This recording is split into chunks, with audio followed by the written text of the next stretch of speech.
Shalom, selamat pagi dan salam sejahtera bagi saudara yang dikasihi Tuhan. Dimanapun saudara berada, doa saya saudara baik dan tetaplah berpengharapan di dalam Tuhan kita.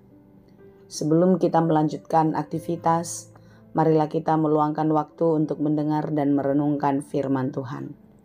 Biarlah Roh Kudus menerangi hati dan pikiran kita, sehingga firman Tuhan bekerja dengan leluasa, menuntun dan mengajar kita, serta memberi hikmat, supaya kita dapat mengerti maksud Tuhan di dalam firman-Nya. Marilah kita berdoa. Ya Allah Bapa yang Maha Baik yang kami sembah dalam Yesus Kristus. Terima kasih Tuhan untuk hari yang baru. Hari yang Tuhan anugerahkan bagi kami saat ini adalah anugerah terindah yang kami terima. Kami percaya hari ini berkat Tuhan pun akan semakin bertambah-tambah dan selalu baru dalam hidup kami. Kami percaya Tuhan, jika Engkau mengizinkan kami ada sampai hari ini, ada maksud dan rencana Tuhan dalam hidup kami. Karena itu mampukanlah kami untuk menjalani hari-hari hidup kami, supaya kami dapat melakukan apa yang menjadi kesukaan bagimu. Kami tak dapat jalan sendiri. Kami tidak bisa melakukan apa-apa tanpa pertolongan-Mu. Oleh karena itulah Tuhan, kami mau belajar di dalam firman-Mu. Bukalah hati kami, terangilah pikiran kami, supaya kami dapat mengerti firman Tuhan dengan baik. Dan kami dapat melakukan firman-Mu seperti yang Engkau kehendaki. Berfirmanlah Engkau ya Tuhan, sebab kami telah siap mendengar. Kasih karunia dan damai sejahtera dari Allah Bapa Tuhan kita dan dari anaknya Tuhan Yesus Kristus dan Roh Kudus menyertai saudara sekalian. Amin. Firman Tuhan untuk kita pada hari ini yang ditetapkan menurut Almanak KKBP Kamis 30 Mei 2024 tertulis dalam kitab 1 Yohanes 3 ayat 24. Dalam bahasa Batak dan bahasa Indonesia demikianlah dikatakan. Siradoti patikna, ido namian di bagasan ibana, jala debata di bagasan ibana.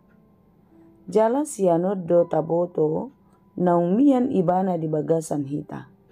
Siantondi i na nilehon na itu hita. Barang siapa menuruti segala perintahnya, ia diam di dalam Allah, dan Allah di dalam dia.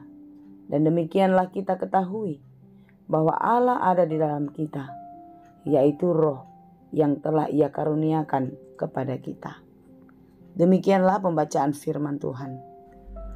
Dalam Matius 28 ayat 19 sampai 20 dikatakan, karena itu pergilah, jadikanlah semua bangsa muridku, dan baptislah mereka dalam nama Bapa dan Anak dan Roh Kudus.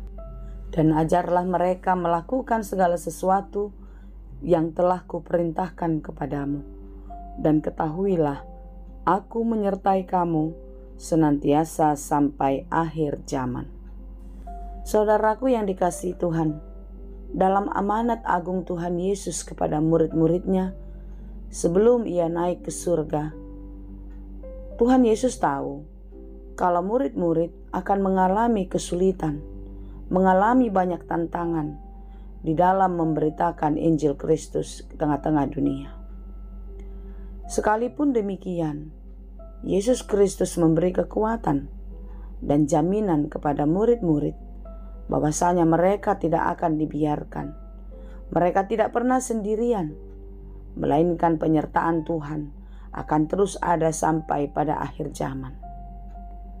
Saudaraku yang dikasihi Tuhan, kita yang telah ditebus dari dosa-dosa di dalam kematian dan kebangkitan Kristus, kini diutus untuk memberitakan Injil Kristus, memberitakan kabar sorga ke tengah-tengah dunia. Ya, memang kita belum pernah ke surga, kita belum pernah hidup di sana. Tetapi sebagai anak-anak Tuhan yang terus belajar di dalam firman Tuhan dan merasakan kebaikan-kebaikan Tuhan, kita akan dapat menyaksikan betapa baik dan betapa besarnya Tuhan Sang Pemilik surga.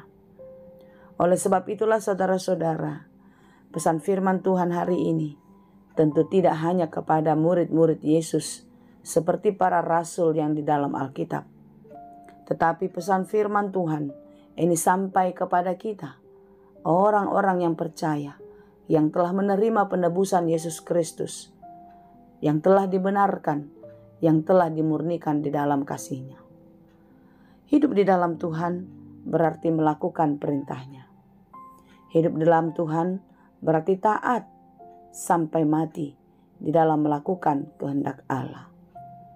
Saudaraku yang dikasihi Tuhan, marilah kita terus belajar dan terus berusaha untuk dapat melakukan kehendak-Nya. Melakukan perintah Tuhan tentu dimulai dari diri sendiri. Dimulai dari hal yang paling sederhana. Bagaimana kita taat di dalam firman Tuhan, melakukan pekerjaan-pekerjaan kita setiap hari. Saudara, bagaimanakah ketaatan kita di dalam keberimanan kepada Tuhan?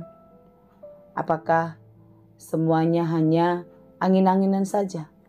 Saat kita mau berdoa, saat kita mau baca firman Tuhan, saat ada waktu saja.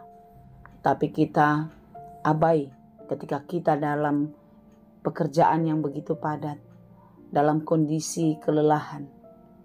Terkadang kita lupa untuk berdoa, membaca firman setiap hari di dalam kehidupan. Itu hal-hal sederhana dalam ketaatan.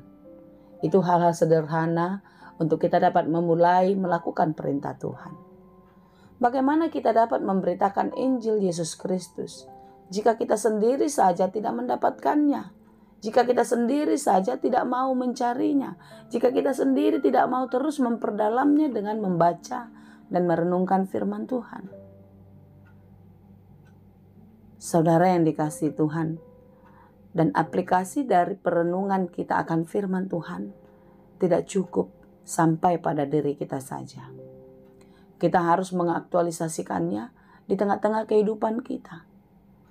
Bagaimana kita mengerti dan merasakan kebaikan Tuhan terjadi dalam hidup kita, demikianlah kita melakukan kebaikan-kebaikan bagi banyak orang. Saudara, saya tahu itu tidaklah hal yang mudah.